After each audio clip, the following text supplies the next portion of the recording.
Hi friends, Telangana రాష్ట్ర రైతులందరికీ అదృశ్య శుభవార్త. రైతు బంధు ఎప్పుడు పడుతుంది, అలాగే మరి ఎన్ని ఎకరాలకు పడుతుంది, ఎంతమందికి రద్దయ్యాయి, అలాగే 2 లక్షల రూపాయల రుణమాఫీ డబ్బులు కూడా మరి ఒకే దఫాలో పడుతున్నాయా, మరి వేర్వేరు దఫాలో పడుతున్నాయా, విడతల వారిగా పడుతున్నాయా, మరి ఎప్పుడు పడుతున్నాయి తెలుసుకునే ముందు లైక్ చేయండి, షేర్ చేయండి, సబ్స్క్రైబ్ చేయండి. ఒక లైక్ చేయడం వల్ల వీడియో అనేది బూస్టప్ అవుతుంది, సమాచారం అందరికి తెలుస్తుంది, విషయం అనేది అందరికి తెలుస్తుంది. అలాగే సబ్స్క్రైబ్ చేయండి. కొత్తగా చూసే పక్కన ఆల్ సింబల్ బటన్ అయితే నొక్కండి. అప్పుడే నేను వేసే నోటిఫికేషన్ మీకు వెంటనే అయితే వస్తాయి. ప్రతి ఒక్కరి గంట గుర్తుని నొక్కితేనే నేను వేసే లేటెస్ట్ అప్డేట్స్ వీడియోస్ ఎప్పటికప్పుడు అయితే అందిస్తూనే ఉంటాను. ఇక లేట్ చేయకుండా అయితే వీడియోలోకి అయితే వెళ్ళిపోదాం ఫ్రెండ్స్. షేర్ చేయండి. ఇక ప్రతి ఒక్కరికి కూడా రైతు బంధు డబ్బులు అయితే 3 నుంచి 15 ఎకరాల వరకు అయితే పడబోతున్నాయండి.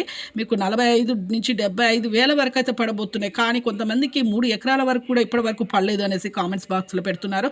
చాలా మందికి అయితే 3 ఎకరాల వరకు అయితే ఇప్పుడు పడుతున్నాయండి. కొంతమందికి పడకపోవడానికి కారణాలు భూములు బీడు భూములుగా ఉంచడము, రియల్ ఎస్టేట్ వ్యాపారం చేసుకోవడం, కౌలుకి ఇవ్వడము, బటాయికి ఇవ్వడం వల్ల కూడా పడట్లేదు. వెంటనే మీరైతే ఆ పని వెంటనే మీరు సాగు చేయండి, తప్పకుండా పడతాయి. అలాగే 2 లక్షల రూపాయలు ఒకే దఫాలో కాకుండా విడుదల వారిగా కూడా వేస్తామని చెప్పడం జరిగింది. ఈ సంవత్సరంలో కాకుండా వచ్చే సంవత్సరంలో వేస్తే